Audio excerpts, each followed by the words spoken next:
I'm Stephen Morrissey, managing editor of the New England Journal of Medicine, and I'm talking with Lisa Rosenbaum, a cardiologist at the Philadelphia VA Medical Center and a Robert Wood Johnson Clinical Scholar at the University of Pennsylvania. Dr. Rosenbaum has co-authored a perspective article on improving patients' adherence to medication regimens. Dr. Rosenbaum, you note in your article that under the Affordable Care Act, there are new financial motivations for physicians to help boost patients' adherence. But there have always been good reasons to try to ensure that patients are taking their medications. So what's been done in this area previously? Well, it probably first needs to be said that, as everybody knows, the problem of medication non-adherence is quite complex. So not only because asthma is different from heart failure, but because the reasons people don't take their medications are often unknown and certainly differ person by person.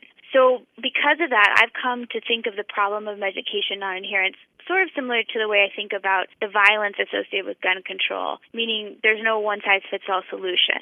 So while it'd be well and good to make it impossible for people to own guns, if that's your opinion, and to improve the services for mentally ill and better our school systems, etc., no one approach is going to fix the problem alone. And I think similarly, there's no one-size-fits-all approach to non-adherence.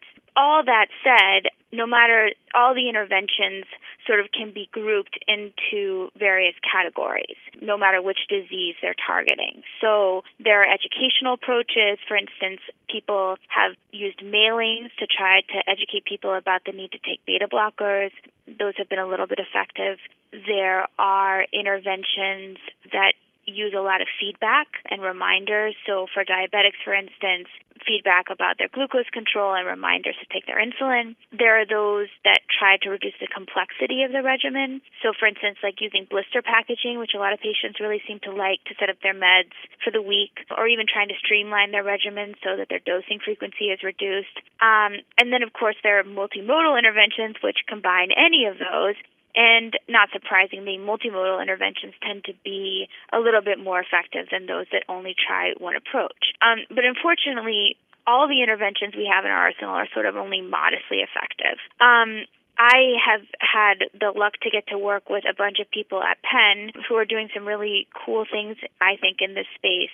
Some of my mentors, Kevin Volp and David Ashley, have actually written for you about this idea of theirs called automated hovering. And basically, their premise is that even the modestly effective interventions that we have to improve adherence involve pretty intensive personnel to call people and remind them. And these interventions are not only costly, but they're tough to scale. So what they're trying to do is sort of explore ways to not only use the technology that all of us have at our disposal now, like cell phones, text messaging, things like that, but also to harness some of the principles of behavioral economics, like social influence and lotteries and things like that, to try to see if we can better help patients take their meds in the 5,000 hours they don't spend in front of us. And actually, Judith Long has already had some success using this principle of peer mentoring among African-American vets with diabetes at a VA hospital. Basically found that if you give patients basically a buddy for 6 months, they had a pretty significant improvement in their hemoglobin A1C. So I think that those interventions are sort of the next wave, and we'll probably learn a lot more in the next few years about how we can all start using them in our practices. One further reason why patients don't fulfill their prescriptions is cost. How big a contributor do you think that is? And are there any new approaches to resolving that problem? Yeah, so there are data on cost, and then there's what I think. So data suggests that about a third of Americans don't fill their prescriptions because of costs. And there are certainly studies to support that, suggesting that, for instance, variations in rates of prescription filling are associated with the degree to which patients are covered. So I think there's certainly merit to that. I also think that part of the reason we talk a lot about cost is because we can all wrap our heads around it. It's a practical issue, and we can't get rid of side effects, we can't fix patients' memories, but we can create a system theoretically where costs are removed. So I think we all want to go after it, and there was a big trial looking at this, which you published, I think, in late 2011. I call it the Am I Free trial. Basically, it was a trial. Actually, Shrank, my co-author, was one of the principal investigators. And what they did is they randomized some 6,000 patients post-MI to either usual care or to have their co-payments removed for beta blocker, ACE inhibitor, and statin therapies. And so some say, well, it was a negative trial because they really looked at hard outcomes. The primary endpoint was a composite of vascular events, including revascularization. And so in that sense, their primary endpoint was negative. But they did find that they were able to improve adherence by about 4 to 6%. And they also found that the intervention arm, there was actually net cost savings, but that finding didn't reach statistical significance. On an individual level, what do you as a cardiologist do when a patient tells you that he or she can't afford the medication? That's a really tough one. I think it can be a real conversation stopper because, who am I to say, well, even if I can iterate all the reasons the patient should be taking the medication, that he or she should be spending his money as I advise. But I think that there are certain things we can do. I mean, we can all clearly do a better job prescribing generics. For instance, generic statins cost about $4 a month as opposed to $25 for the brand. So I think that there's something to be said for that. But to get back to sort of this cost issue, I think it's important. And if I could sort of come up with only one thing that I could do, it would be remove copays for everybody. It just makes the most sense. But I also think sometimes when we talk about cost in relation to adherence, it's similar to the way we talk about malpractice in relation to overuse of tests, and that there are lots of reasons that we order tests that we probably shouldn't order. And similarly, I think that there are lots of reasons that patients don't take their meds, and cost certainly is a factor, but I think there are lots of other factors that are probably more psychological and equally important. Has any research been done to identify particular drugs, particular classes of drugs for which adherence is better or worse? Yeah, so I guess one caveat is just that the whole nature of adherence research is fraught because measurement is so inherently flawed. So we traditionally rely upon pharmacy claims data. Those are sometimes the best we can get, but even if someone fills his or her prescription, you don't know whether they're actually taking their meds. I think the MI-Free study, they used a medication possession ratio, which seems to be pretty standard. I think as technology changes, we'll be able to do more and more in terms of daily pill use. You can always look at patients' blister packs. Self-reporting, though, is often flawed. But to get back to the question, so some of the best data actually came from the MI-Free study, which I mentioned before. I thought the most striking finding from the study had less to do with the amount they were able to improve adherence, but actually with how poor the adherence was at baseline. What they found is, I think adherence was about 35.9% for ACE inhibitors, 45% for beta blockers, 49% for statins. And of course, in the intervention arm, adherence improved about 4 to 6%. So that gives you a sense of the relative numbers. There's not that much difference. But actually, one finding that was really interesting, Plavix was not among the medications that for which copays were removed, but that adherence to Plavix was about 70% in both arms, which is obviously much higher than it was for the other medications. And so part of your question you asked, has anything been done to figure out why, adherence might be different for these different classes? So my own sense from patients, and again, this is unfounded and is more of a hypothesis that needs to be tested, is that, for instance, people can't tell you why they're taking a beta blocker after a heart attack. They don't say, well, it reduces my oxygen consumption. But the antiplatelet agents, people refer to them as my blood thinner, is very viscerally powerful for people. They get it. They say my blood was thick and now my blood is thin, and if they get a cut and they bleed, it's almost like positive reinforcement. And I think it's very interesting, and I think it also sort of raises the question of whether there are other ways we can sort of invoke something that is more visceral for people to make them understand why they're taking their meds. I don't know what those ways will be, but it certainly has me thinking. In that regard, do preventive medications have lower adherence rates than therapeutic ones?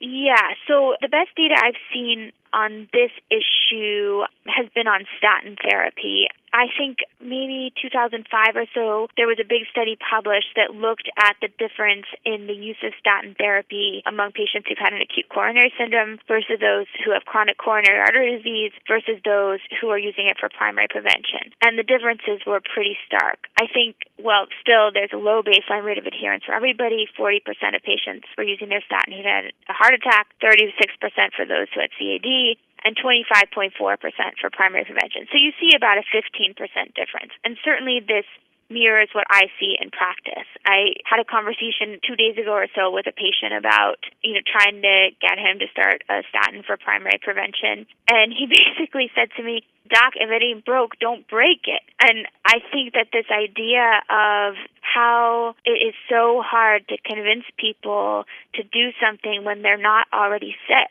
And does that account for 15% of medication non-adherence in primary prevention? Perhaps. I don't know quite, though, how to address that yet. Another issue is side effects, which patients will point to as a reason for non-adherence. And you mention in your article the risk of overemphasizing potential side effects, but sometimes they are real. How do you think that problem can be addressed?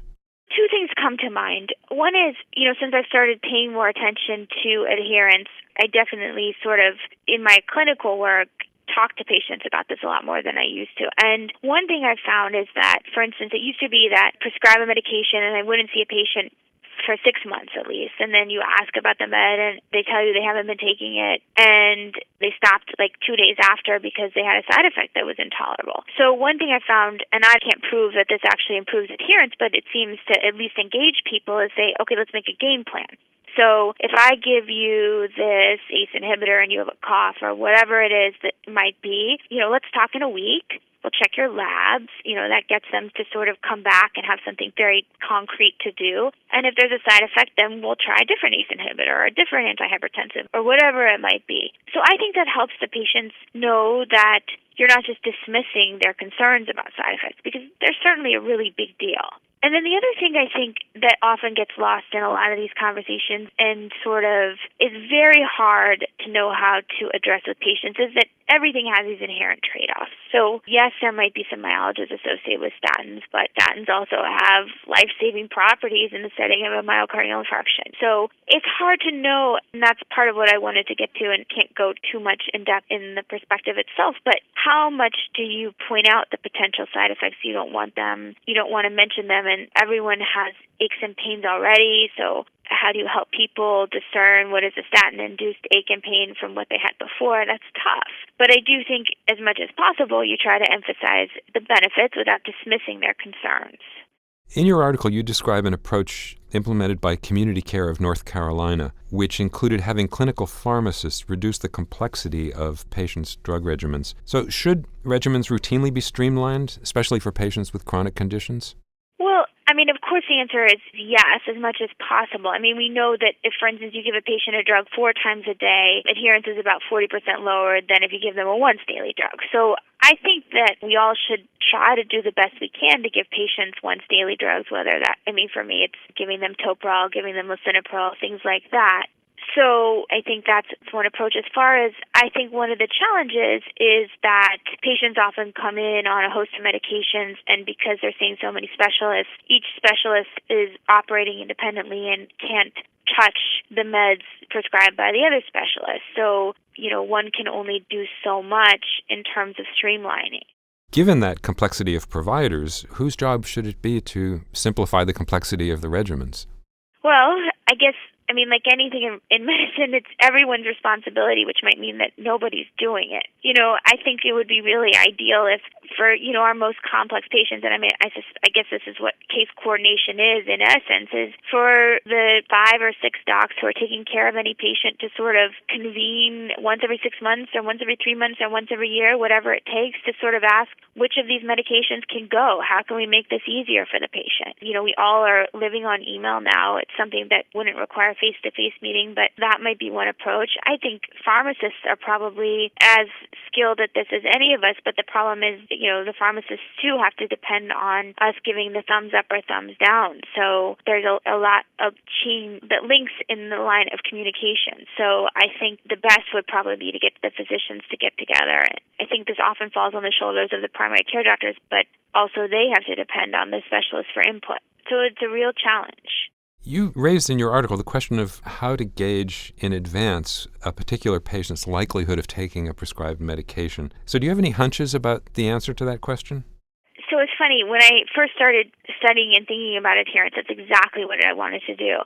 I had come across the work of a professor of psychology named Angela Duckworth. She's at Penn. and was a teacher and now is a psychologist, but she basically came up with this idea of grit, this grit scale, as a predictor of which kids in school are going to succeed, and has basically come up with this, maybe it's 12 questions or so, you can ask people that is far more predictive of how well they'll do than IQ, for instance. And it's not just, their grades, but how will they do in college, etc. And so I want to do something similar for medication adherence. And there's some irony in this because one of the questions on the grit scale is how much you persevere with an idea when there's some challenge. And as soon as I started understanding the complexity of medication adherence, I basically gave up on this idea. But I think that's because, unlike grit, it's not like we can ask, when you face a setback, what do you do? So many of the psychological factors pertaining to why people do or do not take medications are just inscrutable to all of us. You can ask people, do you worry more about what happens today than you worry about in the future? Do you think that other people are likely to have a stroke, but you're not likely to have a stroke? But these aren't things that come readily to people. So I think part of the challenge lies in just identifying the factors that would be predictive. And then the next challenge lies in trying to combine those factors in a way to create a scale and validate it. And then the final challenge, which is the same faced by, even those who can predict grit, or for something like a coronary calcium score, which we know predicts higher risk of cardiovascular diseases. So what do you do about it? Let's say we can come up with a scale. Does that make it easier to address those factors? So it would take years and years to develop, and I haven't totally given up on it, but I think that we'd still be left with a kind of a big so what question. And then to go back to sort of your initial question, the reason I included it in the perspective is more to show that this is a real challenge, and we have to be very careful as we use these incentives and hold physicians more accountable for adherence, that we really don't neglect those physicians among us who care for these patients who are least adherent and hard to take care of, and don't create disincentives for them to keep doing what they're doing. And that's what I really worry about most with this. And I don't think that we have a good way to predict adherence right now. So in the face of all those challenges, what can an individual physician do right now, case by case or practice level, to improve their patients' adherence?